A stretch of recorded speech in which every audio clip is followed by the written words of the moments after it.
Hi there guys, I hope you are all having a good day. Now Anthony Joshua has given his thoughts on Deontay Wilder's KO over Dominic Breazeale earlier on in 2019. This is what Anthony Joshua had to say about Deontay Wilder KOing Dominic Breazeale quicker than he did.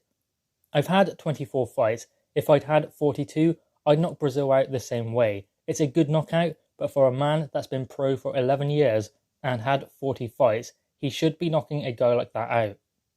So, that is what Anthony Joshua has had to say about the knockout from Deontay Wilder over Dominic Breazeale. And you have to be inclined to agree with him. Dominic Breazeale is not at the level that Deontay Wilder is, or Anthony Joshua, or Tyson Fury. He's a good fighter, but he is nowhere near that level. Obviously, Anthony Joshua boxed Dominic Breazeale in what was his 17th or 18th fight. I think it was his 17th. So Anthony Joshua was still inexperienced. I mean, he's still inexperienced now. He still had pretty much half the fights that Deontay Wilder has had. So he hasn't had the learning fights as Deontay Wilder has had. So Anthony Joshua was in there with Dominic Breazeale as a learning fight. It was a learning curve for Anthony Joshua. It was a tall opponent, someone who could punch, and it was a way for Anthony Joshua to gain that experience against a taller fighter, someone who had power as well, and a reasonably good jab. And Dominic Breazeale presented those obstacles for Anthony Joshua. And Anthony Joshua dispatched him in 7 rounds while also suffering from glandular fever. Let's remember that as well. So Anthony Joshua did take 6 more rounds than Deontay Wilder to get rid of Dominic Breazeale, but it was a very different kind of fight because, as I said, Anthony Joshua was still a novice at that point. He's still not the full article now, but ultimately Anthony Joshua was having Dominic Breazeale as a learning fight, whereas Deontay Wilder was defending his WBC world title in a mandatory against Dominic Breazeale. Now, of course, Anthony Joshua was also defending his world title, the IBF belt, when he fought Dominic Breazeale. But I believe that Anthony Joshua would have fought Dominic Breazeale whether he was world champion or not. If he hadn't had the Charles Martin fight, he probably would have had the Dominic Breazeale fight instead of that one. So Dominic Breazeale was always going to be on the cards for Anthony Joshua. That fight was always there as a learning fight because, remember, 17 fights in, so Anthony Joshua was still learning. Whereas Deontay Wilder had to fight Dominic Breazeale because he was his mandatory. So it was contested at a different level because Anthony Joshua gave Dominic Breazeale the opportunity as a voluntary. And as I said, it was a learning fight for Anthony Joshua.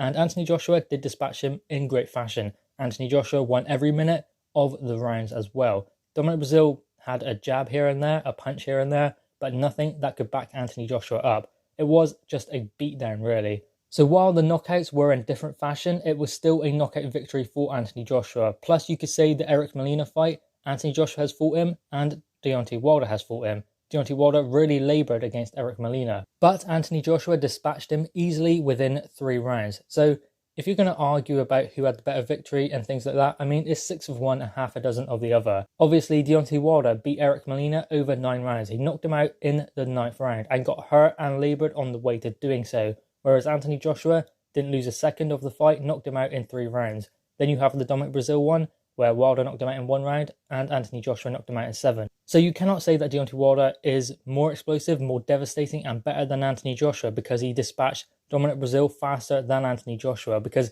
Anthony Joshua done the same thing to Eric Molina. So it goes both ways, right? So we're not really going to know who is the best until they get in the ring. We're not going to know who is more devastating until they fight each other. We don't know who is going to come out on top. In my opinion, Anthony Joshua will, because I believe that Anthony Joshua is the better boxer. I believe he has a better resume than Deontay Wilder. He has consistently fought better quality opponents back to back than Deontay Wilder.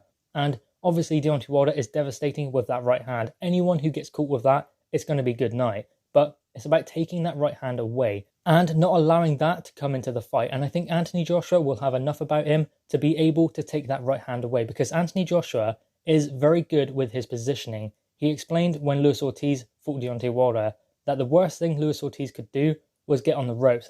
And that is what happened to Luis Ortiz. Deontay Wilder turned the tables, flicked out that jab and come around to make sure that he had all the space behind him and Luis Ortiz had his back against the ropes. And then Deontay Wilder set up that right hand. So clearly Anthony Joshua knows about Deontay Wilder. He knows what he does well and he knows what he doesn't do well. He appreciates the skill of Deontay Wilder when he is setting up that right hand. Because Deontay Wilder is not the best boxer in the world, doesn't have great boxing IQ, ringcraft or anything like that. But he knows how to set up that right hand because he lands it every single time. So Anthony Joshua respects that, and he has to. Going into a fight like this, you always have to respect the power of a puncher. So he respects that and he knows how to deal with it. He knows to make sure that his positioning is on point in order to take that right hand out of the game. Then if he can put together some combinations, he knows he can hurt Deontay Wilder. Because if someone like Eric Molina, even Dominic Breazeale hurt Deontay Wilder in that first round. Deontay Wilder was the one who initiated a clinch in that first round. Despite knocking out Dominic Breazeale moments later, he still initiated that clinch because Dominic Breazeale caught him.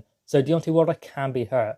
And we know that Anthony Joshua possesses the power to finish any fight at any point. So if Anthony Joshua puts together a combination, then he will have Deontay Wilder out of there.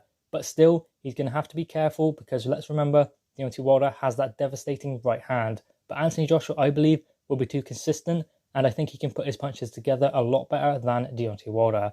And ultimately, I think that will be the difference. Guys, what are your thoughts on this? Anthony Joshua explaining that Deontay Wilder's KO over Dominic Breazeale should have happened. He should be beating someone like that at his level. Guys, drop your thoughts in the comments below, click the thumbs up, and subscribe if you are new. Thanks, guys.